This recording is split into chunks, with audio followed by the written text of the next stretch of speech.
بسم اللہ الرحمن الرحیم۔ آج اس ویڈیو میں قرآن پاک کی آخری دو صورتیں سورۃ فلق اور سورۃ ناس کے بارے میں تفصیل بیان کروں گی۔ اگرچہ یہ دو الگ الگ صورتیں ہیں لیکن ان کے درمیان باہمی تعلق بہت گہرا ہے۔ یہ دونوں صورتیں اکٹھی نازل کی گئیں، اسی لیے ان دونوں صورتوں کو ایک ہی ویڈیو میں بیان کروں گی۔ ان دونوں صورتوں کا ایک مشترک نام معوذتین ہے، جس کا مطلب ہے پناہ مانگنے والی صورتیں۔ پناہ مانگنے سے مراد کسی بھی آفت سے خوف محسوس کر کے خود کو کسی کی حفاظت میں دینا ہے، وہ آفت چاہے قدرتی ہو یا خود انسانوں کی پیدا کردہ، کسی ایسی ذات کی حفاظت میں دینا جو ہمارا بہترین محافظ ہو، اور اس میں کوئی شک نہیں کہ وہ واحد ذات اللہ پاک کی ہے۔ یہ دونوں صورتیں مکی کہلاتی ہیں۔ پہلے ان دونوں صورتوں کے تاریخی پس منظر پر نظر دوڑاتے ہیں اور جانتے ہیں کہ یہ دونوں صورتیں کب نازل ہوئی اور اس وقت عرب کے کیا حالات تھے۔ مکہ میں جن حالات میں یہ دونوں صورتیں نازل ہوئیں اس وقت بتوں کی عبادت پر زور تھا۔ جب نبی کریم صلی اللہ علیہ وسلم نے اسلام کی دعوت شروع کی تو کفار کے گھروں میں جب ان کے لڑکے، لڑکیاں، مرد اور عورتوں میں سے کچھ اسلام قبول کرنے لگے تو گھر گھر میں نبی کریم صلی اللہ علیہ وسلم کے خلاف سازشیں ہونے لگیں۔ آپ صلی اللہ علیہ وسلم کو رات کے اندھیرے میں قتل کرنے کی خفیہ سازش کی جانے لگی۔ آپ صلی اللہ علیہ وسلم کے خلاف جادو کیے جانے لگے کہ یا تو نعوذ باللہ آپ صلی اللہ علیہ وسلم وفات پا جائیں یا دیوانے ہو جائیں یا بیمار ہو جائیں۔ شیاطین، جن و انس یعنی انسانوں اور جنوں کے شیاطین ہر طرف پھیل گئے۔ لوگوں میں آپ صلی اللہ علیہ وسلم کے خلاف بدگمانیاں پیدا کی جانے لگیں۔ ان حالات میں یہ دونوں صورتیں نازل ہوئیں۔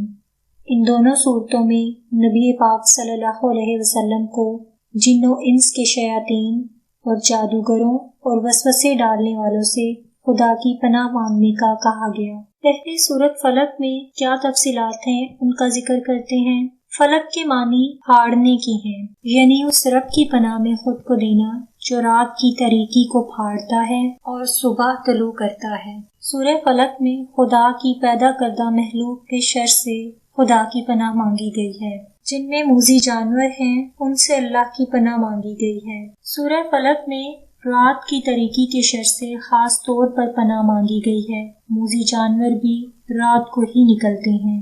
مکہ میں نبی پاک صلی اللہ علیہ وسلم کو قتل کرنے کا منصوبہ بھی رات کے اندھیرے میں ہی بنایا گیا تھا۔ اکثر رات کو ہی گھروں میں لوٹ ماری کا عمل ہوتا تھا۔ جادوگر بھی رات کو ہی اپنا عمل شروع کرتے ہیں، ڈور پر گھرا باندھ کر پھونکتے جاتے ہیں۔ سورہ فلق میں حسد کرنے والوں سے اللہ کی پناہ مانگی گئی ہے۔ ایسے لوگ جن کو خدا کی بے شمار نعمتیں حاصل ہوتی ہیں، لوگ ان سے حسد کرنے لگتے ہیں اور حسد کی آگ میں جل کر اللہ پر ایمان کو کمزور کر دیتے ہیں، اور پھر ایسے اقدام اٹھاتے ہیں کہ یا تو وہ سب نعمتیں وہ خود حاصل کر لیں یا پھر کم از کم ان لوگوں سے وہ نعمتیں چھین جائیں۔ چنانچہ خدا کی پیدا کردہ مخلوق کے شر سے، رات کی تاریکی کے شر سے، جادوگروں سے اور حسد کرنے والوں سے بچنے کے لیے ہمیں سورہ فلق کی تلاوت کرنی چاہیے اور خود کو اللہ کی پناہ میں دینا چاہیے۔ خود کو اللہ کے حوالے کر کے اللہ پر ایمان کو اتنا مضبوط کر لیں کہ آپ کو اس بات کا سچے دل سے یقین ہو جائے کہ جب تک آپ کا اللہ نہ چاہے کوئی آفت آپ کا کچھ نہیں بگاڑ سکتی۔ حضرت عائشہ رضی اللہ تعالیٰ عنہا سے روایت ہے کہ رات کو چاند نکلا ہوا تھا، رسول اللہ صلی اللہ علیہ وسلم نے میرا ہاتھ پکڑ کر چاند کی طرف اشارہ کیا اور فرمایا کہ اللہ کی پناہ مانگو۔ حدیث پاک میں ہے کہ رسول اللہ صلی اللہ علیہ وسلم کا ارشاد ہے کہ جب سورج غروب ہو جائے تو شیاطین ہر طرف پھیل جاتے ہیں، لہٰذا اپنے بچوں کو گھروں میں سمیٹ لو اور اپنے جانوروں کو باندھ رکھو جب تک رات کی تاریکی ختم نہ ہو جائے۔ اب سورۃ ناس کی بات کرتے ہیں۔ اس سورت میں شیاطین جن اور شیاطین انس اور دلوں میں وسوسے ڈالنے والوں سے اللہ کی پناہ مانگی گئی ہے۔ اس سورت کا آغاز بھی خدا کی صفت سے ہوا ہے جو حقیقتاً اس کائنات کا رب پاک ہے۔ جو ہر چیز پر غالب ہے اور تمام مخلوق کا خالق ہے۔ مکہ میں جب نبی کریم صلی اللہ علیہ وسلم کے خلاف لوگوں کے دلوں میں بار بار وسوسے ڈالے جا رہے تھے کہ یہ ایک جادوگر ہے جو ہمارے خداؤں کے خلاف جا رہا ہے، وسوسے ڈالنے کی وجہ یہ تھی کہ کہیں لوگ مسلمان نہ ہو جائیں۔ اس وقت یہ صورت نازل کرنے کا مقصد یہ تھا کہ ان لوگوں کے وسوسوں سے اللہ کی پناہ مانگی جائے۔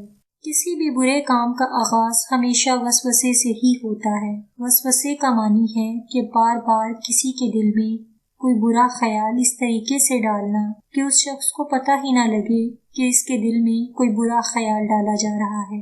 بڑے نصیب والے ہوتے ہیں وہ لوگ جو برا وسوسہ آنے پر خدا کے خوف سے چونک جاتے ہیں۔ وسوسہ اندازی کا کام شیاطین جن بھی کرتے ہیں اور شیاطین انس بھی۔ شیاطین جن و انس کے علاوہ ہمارے نفس کا شیطان بھی ہمارے دلوں میں بے پناہ وسوسے پیدا کرتا ہے اور ہماری عقل کو گمراہ کر دیتا ہے۔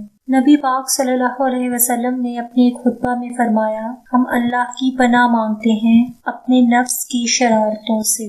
حضرت ابو ذر سے روایت ہے کہ ایک دفعہ میں نبی کریم صلی اللہ علیہ وسلم کی خدمت میں حاضر ہوا۔ آپ صلی اللہ علیہ وسلم مسجد میں تشریف فرما تھے۔ فرمایا، ابو ذر تم نے نماز پڑھی؟ میں نے عرض کیا نہیں۔ فرمایا، اٹھو اور نماز پڑھو۔ چنانچہ میں نے نماز پڑھی اور پھر آ کر بیٹھ گیا۔ حضور صلی اللہ علیہ وسلم نے فرمایا، اے ابو ذر، شیاطین انس اور شیاطین جن کے شر سے اللہ کی پناہ مانگو۔ میں نے عرض کیا، یا رسول اللہ، کیا انسانوں میں بھی شیطان ہوتے ہیں؟ فرمایا، ہاں۔ چنانچہ سورہ فلق اور سورہ ناس دونوں ہی کو پناہ مانگنے والی صورتیں کہا گیا ہے، لہٰذا نبی کریم صلی اللہ علیہ وسلم نے بارہا معوذتین پڑھنے کا حکم دیا۔ آپ صلی اللہ علیہ وسلم رات کو سوتے وقت یہ دونوں صورتیں پڑھ کر اپنے ہاتھوں پر دم کرتے اور جہاں تک ہاتھ جاتا جسم پر پھیر لیتے۔ صبح اٹھ کر بھی یہ صورتیں پڑھتے اور بیماری کی حالت میں بھی یہ صورتیں پڑھتے۔ در حقیقت یہ ایک ایسا عمل ہے جس سے ہمارے جسم اور روح دونوں کو سکون ملتا ہے، بس ایمان کا پختہ ہونا بہت ضروری ہے۔ جب نبی کریم صلی اللہ علیہ وسلم پر جادو کیا تو انہی دونوں صورتوں کی تلاوت سے نبی پاک نے جادو کا اثر ختم کیا۔ نبی کریم صلی اللہ علیہ وسلم پر جادو کے قصے کی تفصیلات کچھ یوں تھیں۔ صلح حدیبیہ کے بعد جب نبی کریم صلی اللہ علیہ وسلم مدینہ واپس تشریف لائے تو محرم سن 7 ہجری میں خیبر سے یہودیوں کا ایک وفد مدینہ آیا اور ایک مشہور جادوگر لبید بن عاصم سے ملا۔ لبید بن عاصم نے حضور کے ایک یہودی خدمتگار سے ساز باز کر کے نبی کریم صلی اللہ علیہ وسلم کی کنگھی اور بال منگوائے اور ان پر جادو کیا۔ لبید بن عاصم انصار کے قبیلہ بنی زریق سے تعلق رکھتا تھا۔ لبید بن عاصم نے اس یہودی خدمتگار سے 3 اشرفیوں کے بدلے یہ کام لیا۔ لبید نے جادو کو کھجور کے ایک خوشے کے غلاف میں رکھا اور بنی زریق کے ایک کنویں اروان کی تہ میں ایک پتھر کے نیچے رکھ دیا۔ نبی کریم صلی اللہ علیہ وسلم پر اس جادو کا اثر 1 سال میں ہوا، آخری 40 دن اور پھر آخری 3 دن میں اثر زیادہ ہوا۔ جادو کا اثر صرف ذات محمد صلی اللہ علیہ وسلم پر ہوا تھا۔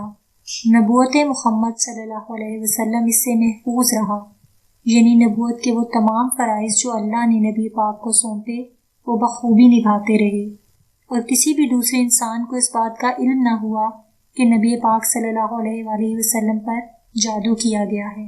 ایک دن نبی پاک صلی اللہ علیہ وآلہ وسلم حضرت عائشہ رضی اللہ تعالیٰ عنہا کے ہاں تھے۔ بار بار اللہ تعالیٰ سے دعا مانگی کیونکہ جادو میرے پاک نبی کو پریشان کر رہا تھا۔ پھر نبی پاک صلی اللہ علیہ وآلہ وسلم پر بنود کی طاری ہو گئی اور پھر خواب میں 2 فرشتے آئے، ایک سر کی جانب کھڑا ہوا اور دوسرا پاؤں کی جانب۔ ایک نے پوچھا، انہیں کیا ہوا؟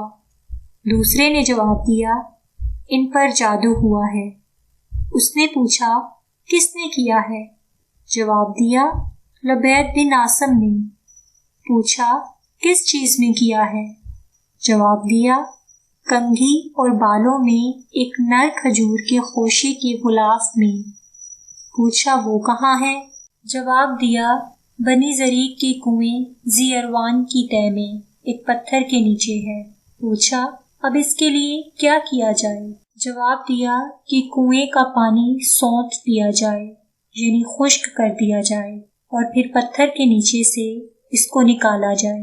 اس کے بعد نبی صلی اللہ علیہ وسلم نے حضرت علی رضی اللہ تعالیٰ عنہ اور چند صحابہ کو وہاں بھیجا۔ بعد میں حضور صلی اللہ علیہ وسلم خود بھی چند اصحاب کے ساتھ وہاں پہنچ گئے۔ پانی نکالا گیا اور غلاف برآمد کر لیا گیا۔ اس غلاف میں کنگھی اور بالوں کے ساتھ ایک تانت یعنی بھیڑ کی ایک آنت جس کے اندر 11 گھریں پڑی ہوئی تھیں، اور ساتھ ایک موم کا پتلا بھی تھا جس کے اندر سوئیاں چبوئی ہوئی تھیں۔ تب حضرت جبرائیل علیہ السلام نے آ کر بتایا کہ آپ معوذتین پڑھیں۔ چنانچہ آپ صلی اللہ علیہ وسلم ایک ایک آیت پڑھتے جاتے اور اس کے ساتھ ایک ایک گھرا کھولی جاتی اور پتلے میں سے ایک ایک سوئی نکالی جاتی رہی۔ بعد میں آپ صلی اللہ علیہ وسلم نے لبید بن عاصم کو بلا کر اس سے پوچھ گچھ کی تو اس نے مان لیا۔ نبی پاک صلی اللہ علیہ وسلم نے اس کو چھوڑ دیا، کیونکہ آپ صلی اللہ علیہ وسلم نے کبھی اپنی ذات کے لیے کسی سے بھی انتقام نہیں لیا۔ اب جب اس ویڈیو میں جادو کا ذکر کیا گیا ہے تو اسلام میں جھاڑ پھونک کی کیا حیثیت ہے اس پر بھی نظر ڈالتے ہیں۔ حضور صلی اللہ علیہ وسلم فرماتے ہیں کہ میری امت کے وہ لوگ بلا حساب جنت میں داخل ہوں گے جو نہ تو داغنے کا علاج کراتے ہیں، نہ ہی جھاڑ پھونک کراتے ہیں، نہ فال گیری پر یقین کرتے ہیں، بلکہ اپنے رب پر توکل کرتے ہیں۔ ایک دفعہ نماز کی حالت میں آپ صلی اللہ علیہ وسلم کو بچھو نے کاٹ لیا۔ نماز سے فارغ ہو کر آپ نے نمک والا پانی اس جگہ پر لگایا اور ساتھ ساتھ چاروں کل پڑھتے جاتے۔ بعض احادیث سے معلوم ہوتا ہے کہ ابتدا میں حضور صلی اللہ علیہ وسلم نے جھاڑ پھونک سے بالکل منع فرما دیا تھا، لیکن بعد میں اس شرط کے ساتھ اجازت دی تھی کہ اس میں شرک نہ ہو، اللہ کے پاک کلام یا ناموں سے جھاڑا جائے، ایسا کلام جو سمجھ میں آئے اور یہ معلوم ہو کہ اس میں کوئی گناہ کی چیز نہیں۔ بھروسہ تو بس خدا کی ذات پر ہونا چاہیے، اس کے پاک کلام پر ہونا چاہیے، نہ کہ جھاڑ پھونک پر۔ لیکن صرف جھاڑ پھونک پر یقین کر کے دوا سے دور رہنا بھی بے عقلی ہے۔ بہتر یہ ہے کہ خود اللہ کا کلام پڑھ کر اپنے اوپر دم کیا جائے اور ساتھ دوا کا بھی استعمال کیا جائے۔ دوا بھی تب ہی اثر کرتی ہے جب اللہ چاہے، تو یقین خدا کی ذات اور اس کے کلام پر ہونا چاہیے، بجائے اس کے کہ ہم جھاڑ پھونک کے لیے جعلی فقیروں کو ڈھونڈتے رہیں، اس بات سے غافل ہو کر کہ وہ کیا کلام پڑھ رہے ہیں، ہم خود خدا کا کلام پڑھ کر اپنے اوپر دم کر لیں۔ ایک اور روایت میں ہے کہ رسول اللہ صلی اللہ علیہ وسلم نے 10 چیزوں کو ناپسند فرمایا، ان میں سے ایک جھاڑ پھونک بھی ہے، سوائے معوذتین یا معوذات یعنی قل ہو اللہ کی۔ لہٰذا ان دونوں صورتوں کی تلاوت روزانہ کا معمول بنا لیں، جیسے ہمارے پیارے نبی پاک صلی اللہ علیہ وآلہ وسلم کیا کرتے تھے۔ اپنے بچوں کو یہ صورتیں سکھائیں۔ اس ویڈیو کا مقصد قرآن پاک کی ان 2 پیاری صورتوں کا مطلب اور مقصد آسان الفاظ میں آپ کو سمجھانا تھا۔ اس ویڈیو سے اگر آپ کے علم میں کچھ اضافہ ہوا ہے تو اسے فارورڈ کریں تاکہ دوسرے لوگ بھی اس سے فائدہ اٹھا سکیں۔ زندگی کا مقصد صرف علم کا حصول ہونا چاہیے۔ اگر علم حاصل کر لیں گے تو دولت اور شہرت خود ہمارے پیچھے آئے گی۔ اگلی ویڈیو میں کسی دوسری سورہ کی تفصیل کے ساتھ حاضر ہوں گی۔ شکریہ۔